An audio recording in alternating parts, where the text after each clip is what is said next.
जय हिंद स्टूडेंट्स, कैसे आप सब। उम्मीद करता हूँ आप लोग अच्छे होंगे, ठीक है, स्वस्थ होंगे, मस्त होंगे। कल से वीडियो प्रारंभ कर दिए हैं अपलोड करना, ठीक है। कल एक वीडियो अपलोड किए थे टैक्सेशन का, उम्मीद करता हूँ आप लोग देखे होंगे। वैसे बहुत लोग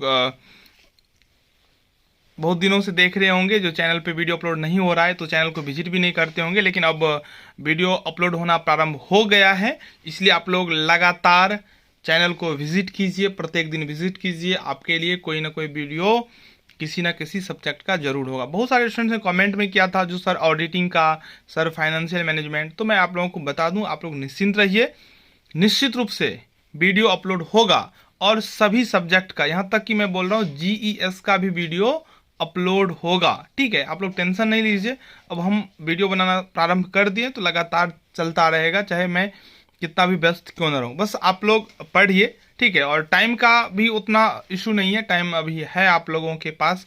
आप लोग ठीक ठाक पढ़ सकते हैं, ठीक ठाक तैयारी कर सकते हैं, ठीक है। बस आप लोगों से मैं यही उम्मीद करता हूं, जो आप लोगों को कोई दिक्कत लगे, कुछ समस्या हो तो आप कमेंट के जरिए हमें बताइए, मैं उस पर काम करूंगा। और अगर आप लोगों को अच्छा लगे तो लाइक ज़रूर कीजिएगा, ठीक है, क्योंकि लाइक देखने के बाद थोड़ा मन खुश हो जाता है। ये समझिए मोटिवेशन वाली बात होता है, जो हम जो वीडियो बना रहे हैं किसी ना किसी को फ़ायदा पहुंच रहा है, ठीक है। और अच्छा लगे तो अपने फ्रेंड्स के साथ ज़रूर इस बात का चर्चा कीजिएगा, ठीक है। चलिए, हम लोग कल पढ़े थे जो आयकर क्या है, क्यों लगाया जाता है, आयकर जो है कर कितने प्रकार के होते हैं, उससे आगे हम लोग आज पढ़ने वाले हैं भारत में आयकर का संक्षिप्त इतिहास। उतना डेप्थ में नहीं जाएंगे, लेकिन इतिहास तो जानना है ना, किसी भी चीज़ का इतिहास तो जानेंगे, जो कहाँ से ये प्रारंभ हुआ, क्यों प्रारंभ हुआ, कुछ ना कुछ तो वजह रहा होगा। अगर आप यह नहीं जानते हैं तो आपका पढ़ाई अधूरा माना जाएगा, ठीक है।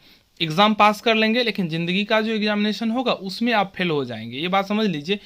आप नहीं पढ़ेंगे, डेप्थ में नहीं जाएंगे तो एग्ज़ाम पास कर लेंगे, क्योंकि वहाँ पे आपको 45% ही चाहिए, यानी कि 180 अंक, ठीक है। आप पास हो गए, डिग्री आपको मिल जाएगा, लेकिन किसी काम का डिग्री वो नहीं होगा। चलिए, तो आयकर का जो इतिहास है वो स्वतंत्रता से पूर्व की स्थिति में, देखिए जो मैं शॉर्टकट में लिया हूँ, तो आयकर का जो प्रारंभ हुआ था वो हुआ था 1860 ईस्वी में। ध्यान से समझिएगा, 1860 में आयकर प्रारंभ हुआ था, इससे पहले नहीं था। यहाँ पे प्रारंभ हुआ, लेकिन कुछ ना कुछ वे में था, ये भी आप समझ लीजिए। पहले था नहीं, ऐसा नहीं है। आप अगर पढ़ेंगे, इतिहास में जाके देखेंगे तो राजा भी लेता था, ठीक है। उसका वसूलने का तरीका कुछ अलग था, लेकिन था, ठीक है। फिर एक पद्धति प्रारंभ हो गया आयकर का, जो 1860 में माना जाता है, ठीक है। 1860 में जो प्रारंभ हुआ उसके पीछे का वजह क्या था, तो 1860 में अंग्रेजी शासनकाल में, देखिए 1860 में अंग्रेज का शासन था, हम सब लोग जानते हैं, भारत गुलाम था। सर जेम्स विल्सन थे, सर जेम्स विल्सन, नाम याद रखिएगा, सर जेम्स विल्सन, ठीक है। ये व्यक्ति थे अंग्रेज, जिन्होंने 1860 ईस्वी में आयकर को क्या किया, तो प्रारंभ किया, ठीक है। 1860 के बाद जो है ये सीधा 1860 पहुंचते हैं। उसके बाद कहाँ पे पहुंचते हैं, 1886 में, आयकर अधिनियम 1886। ऐसा नहीं है डायरेक्ट यहाँ पे 26 साल हो गया, ठीक है। बीच बीच में भी चेंजेस हो गया, संशोधन हुआ, अमेंडमेंट हुआ। 1863 में हुआ था, समझिए। 1860 में तो लगाया, लेकिन उन्हें लगा नहीं, कुछ मॉडिफाई करने की जरूरत है, तो 1863 में मॉडिफाई हुआ। फिर 1863 से आगे 1867, ठीक है।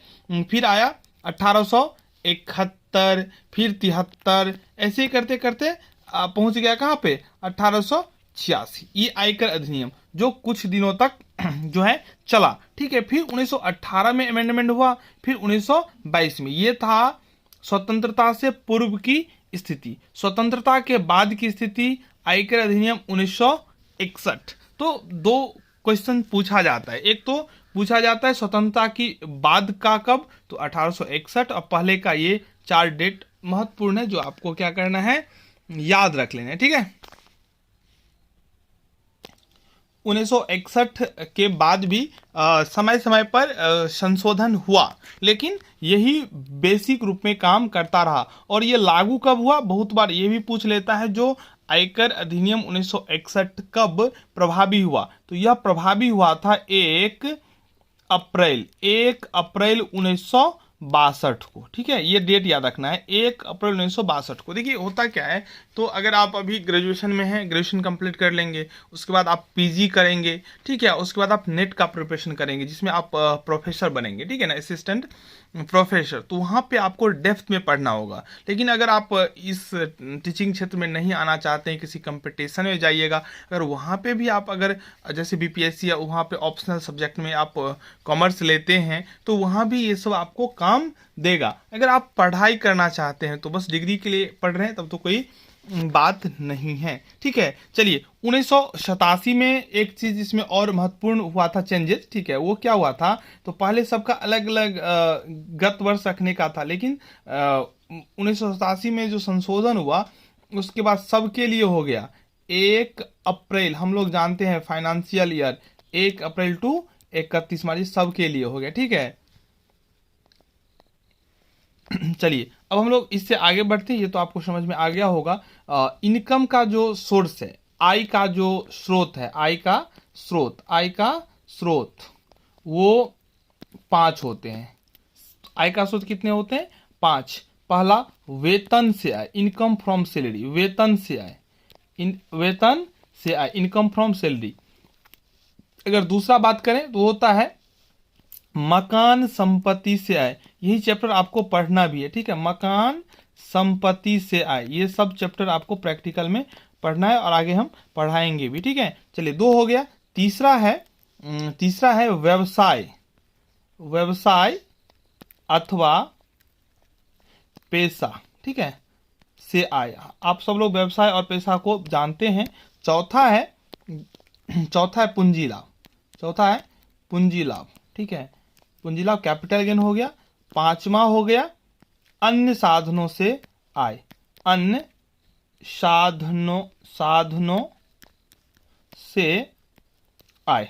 ये इनकम का 5 सोर्स है जो हमको पढ़ना है इस चैप्टर में। अलग अलग आगे आप अगर बुक में देखेंगे तो आपको मिल जाएगा। इनकम का जो सोर्सेस है, किसी व्यक्ति का जो इनकम होता है, ये 5 ही क्षेत्र से इनकम उनका होगा। पहला वेतन से, इनकम फ्रॉम सैलरी। दूसरा मकान संपत्ति से, इनकम फ्रॉम हाउस प्रॉपर्टी। तीसरा व्यवसाय अथवा पैसे से लाभ, यानी कि profit and gains of business या प्रोफेशन। आगे है इनकम फ्रॉम कैपिटल गेन, पूंजी लाभ, और सबसे लास्ट में आता है अदर सोर्सेस। ठीक है, तो जो 4 में कवर नहीं होगा वो सब के सब कहाँ जाते हैं? अन्य साधनों से आय में। हम इस पे बात करेंगे आगे डिटेल्स में जाके, क्योंकि हमको आगे चैप्टर एक एक करके पढ़ना है। ठीक है, आप लोगों के लिए मैं एक क्वेश्चन छोड़ देता हूँ। क्वेश्चन क्या है?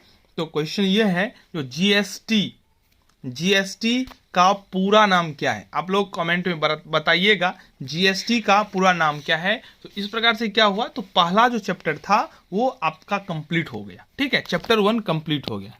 चैप्टर 1